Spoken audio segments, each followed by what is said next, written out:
Welcome to the deep dive. Today, we're going to be doing things a little differently. We're heading over to Southeast Asia Ooh, very cool. to take a look at Cambodia's brand new law on investment. All right. So if you're interested in emerging markets or just curious about how countries try to attract foreign investment, this deep dive is for you. Awesome. We've got the full text of the law right here, and let me tell you, it is packed with incentives designed to boost Cambodia's economy. Oh, wow. Think tax breaks, special depreciation options, and even some pretty interesting rules about land ownership. Really? Land ownership.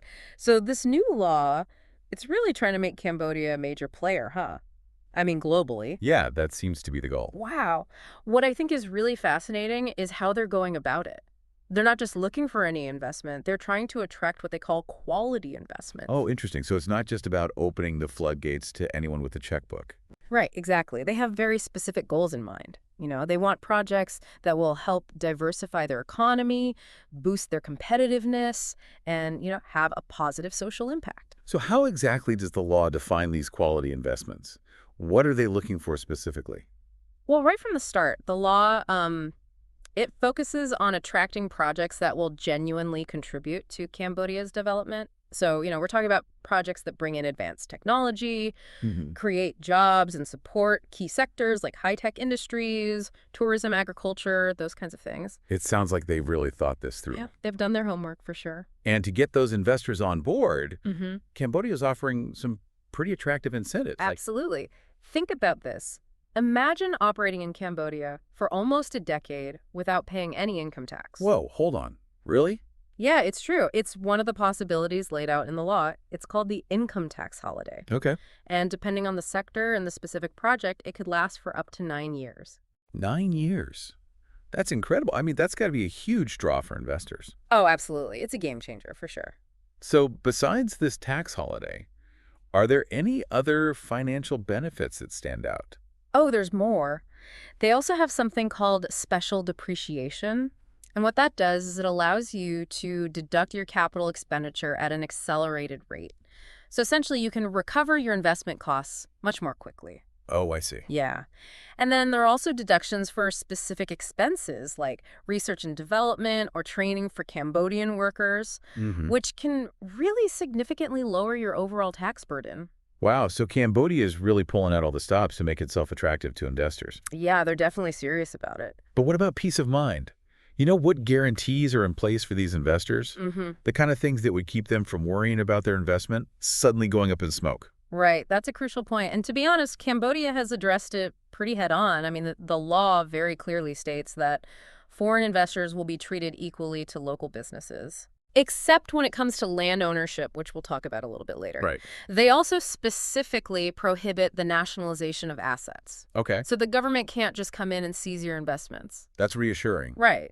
And while expropriation is possible under certain very specific circumstances, it has to be for the public good. Okay. It has to be non-discriminatory, and they have to offer you fair compensation. So they've built in some safeguards to protect investors from any sudden surprises or unfair treatment. Absolutely. They want to make sure everyone feels secure. And speaking of safeguards, the law also protects the right of investors to move their money freely, right? Oh, yeah, absolutely. You're allowed to buy foreign currencies and repatriate funds related to your investment, whether it's profits, dividends, capital gains, or even your salary. That's a big one.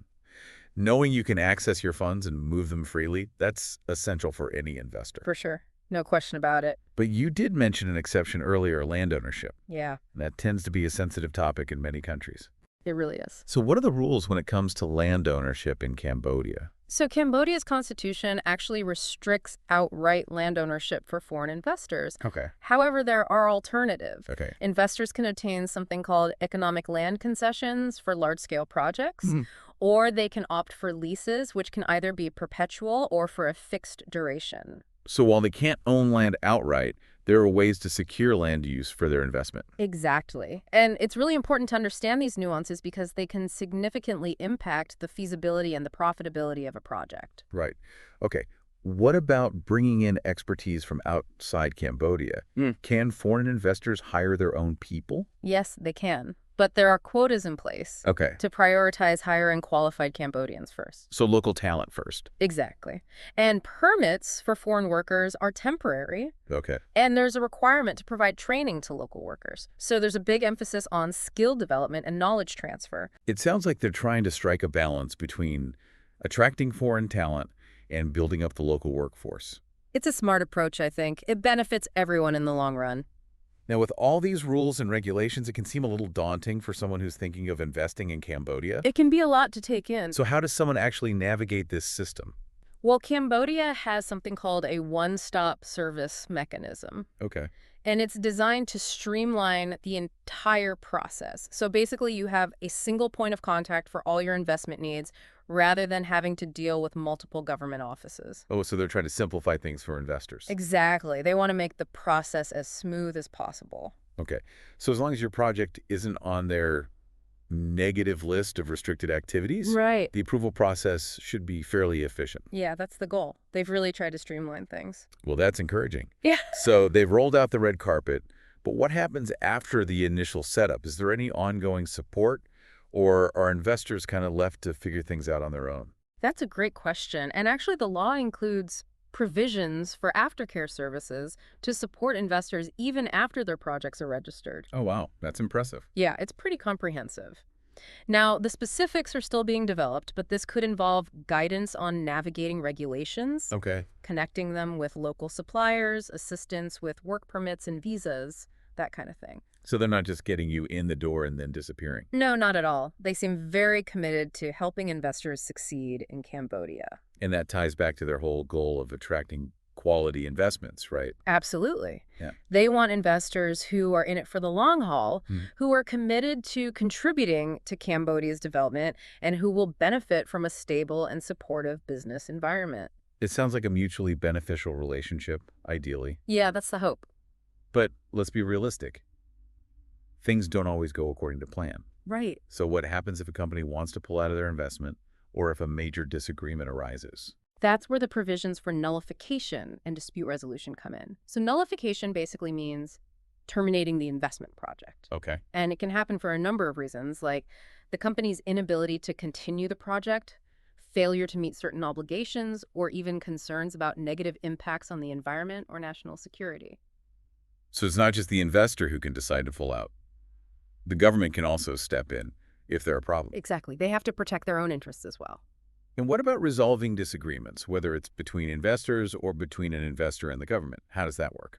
Well, Cambodia has established a three-step process for dispute resolution. First, they encourage reconciliation through mediation. Okay. So, try to talk it out, find a compromise. Right. If that doesn't work, then parties can opt for either national or international arbitration, or they can go through the Cambodian court system. So there are options for resolving disagreements, hopefully, without things getting too messy. Yeah, they've tried to create a system that's fair and efficient. Well, we've only just scratched the surface of this new law. There's just so much more to explore, and I'm sure our listeners are eager to dive into the specifics. Yeah, it's definitely a fascinating topic with a lot to unpack. It really is. It's a fascinating approach, really. They're not just, trying to attract capital. They're really trying to shape the kind of development they want to see in Cambodia. It's like they're using this law as a blueprint for their economic future. Exactly. And that brings us back to those investment incentives. Remember, we were talking about the two main options. Yeah. You've got the income tax holiday, and then the option focusing on special depreciation and deductions. Right. So choosing the right path, I imagine, is pretty crucial. Absolutely. It can make a big difference. So how does an investor figure out which one's best for their project? Well, it really depends on the nature of the investment, their projected profits, and their long-term financial strategy. Okay. I mean, for some, the allure of not paying any income tax for several years, that might be irresistible, right? Yeah, I can see that. But for others, maximizing those deductions and recovering their investment costs quickly, that might be more advantageous. So there's no one-size-fits-all answer. Definitely not. This is where getting advice from an expert really comes in. A financial advisor specializing in Cambodian tax law can help investors analyze their options and make the most strategic decision. It's a good reminder that diving deep into a new market like Cambodia, it requires careful planning and expert guidance. Yeah, you don't want to just jump in blindly. But even with the right incentives and a solid plan, I imagine setting up and running a business in a new country.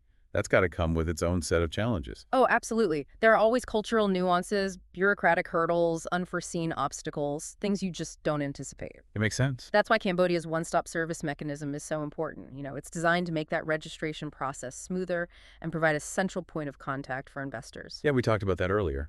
But even with a streamlined process, I'd imagine there's still a learning curve for foreign investors. There always is. So what happens after the initial setup? Does the support just end there? Actually, no, Cambodia recognizes that attracting investment is only half the battle. They also need to make sure those investments are successful. That's why they're putting so much emphasis on these aftercare services. Aftercare. What exactly does that involve? It's all about providing ongoing support to investors even after their project is registered. Think of it as hand-holding through those early stages of operation. I like it. So it could include things like guidance on navigating those regulations, connecting them with local suppliers, even help with work permits and visas. So it's not just about getting you in the door, it's about helping you thrive once you're there. Exactly. They're really trying to foster an environment where businesses can flourish. It's a really compelling aspect of this law. I'm impressed. But even with the best intentions and support systems, things don't always go smoothly, right? Of course not. Oh. What happens if a project runs into trouble or an investor wants to exit for reasons that aren't outlined in the law? We talked about nullification, which covers very specific reasons for terminating an investment project. But what if an investor wants to pull out for a reason that's not explicitly listed? Let's say their business strategy changes, or they encounter some unforeseen challenge. That's where things get a little more complex. Yeah. The law doesn't specifically address those situations where an investor wants to withdraw for reasons outside of what's listed. It's kind of a gray area. Oh, so that's something potential investors should definitely clarify beforehand. Absolutely. It's all about managing risk and making sure you're protected no matter what happens. Right, and that leads us to dispute resolution. We know that Cambodia encourages mediation as the first step. Right, try to find a compromise. But let's be realistic, not every dispute can be settled amicably. Unfortunately not. What happens when things escalate? We mentioned arbitration and litigation as options, but how do you choose the right path? Okay, well, arbitration is often seen as a faster and more private way to handle things. It involves choosing a neutral third party to hear the dispute and issue a binding decision. So it can be quicker and less costly than going through the court system. So it's generally the preferred option for international investors. It often is, but there are potential downsides. For example, enforcing those arbitral awards in Cambodia, that can be tricky. Meaning, even if you win your case, you might have trouble getting the other party to comply. Exactly. That's why it's so crucial to understand the nuances of Cambodian law and the enforcement landscape. It's not just about having a contract, it's about knowing how to enforce it. So arbitration has its pros and cons. What about going through the Cambodian court system? What are the key considerations there? Well, litigation in Cambodia can be a long and complex process. The courts are often overburdened, and there are concerns about transparency and efficiency. So not exactly the most appealing option. It can be daunting. However, there are situations where litigation might be the only option.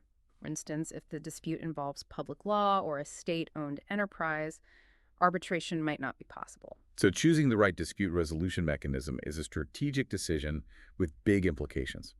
Absolutely. And this is another area where getting expert legal advice is essential. You need someone who understands the Cambodian legal system, the intricacies of this investment law, and, the practical realities of doing business in the country. It's about more than just knowing the law on paper. It's about knowing how it works in practice. Speaking of which, we've mentioned the Council for the Development of Cambodia, the CDC, several times. Can you tell us more about their role? Yeah, the CDC is more than just a regulatory body. They're really at the heart of promoting investment, supporting investors, and shaping policies to improve Cambodia's investment climate. So they're kind of like a one-stop shop for investors, from Yeah. the initial application to ongoing support. In many ways, yes. They review applications, issue registration certificates, and coordinate that one-stop service mechanism. They also have the authority to grant incentives and monitor how projects are being implemented. They sound like a pretty powerful entity. They are. And understanding their role, their powers, their decision-making processes, that's crucial for any investor who wants to succeed in Cambodia. It's about knowing the players, the institutions, the unwritten rules of the game. We've really gone beyond just dissecting the articles of this law. We're starting to see how it all fits into the bigger picture. Cambodia's economic development, their vision for attracting foreign investment. It's all connected, and that's what makes this so fascinating. It's not just about memorizing rules, it's about understanding how those rules play out in the real world. It's about the human side of investment, the aspirations, the challenges. It's what drives people to put their faith in a country like Cambodia. But we focus a lot on the economic aspects. What about the social and environmental implications? How can investors use this law not just to make money, but to contribute to sustainable development? That's an incredibly important question, and it's one that deserves careful consideration. It's like we've been given this toolbox, filled with all these incentives and guarantees, Right. but now we have to figure out how to use it responsibly Exactly. and make sure it benefits everyone involved. It's not just about generating profits. It's about making sure those profits contribute to sustainable and equitable growth for Cambodia. And that responsibility lies not just with the investors, but with the Cambodian government as well. Yeah. They need to implement this law and enforce it in a way that truly benefits their people and protects their environment. So it's a shared responsibility, It is. a partnership between investors and the government. Absolutely. A win-win situation. Which brings us back to that land ownership issue. Right. Remember, Cambodia restricts outright land ownership for foreigners. They offer alternatives like economic land concessions and leases. It's a tough balance to strike. It is. On one hand, I understand the desire to protect land as a national resource, prevent foreign entities from having too much control. Yeah. But on the other hand, those restrictions can make it difficult for investors to secure the land they need for their projects. It's a valid concern. It's definitely something potential investors need to think about carefully.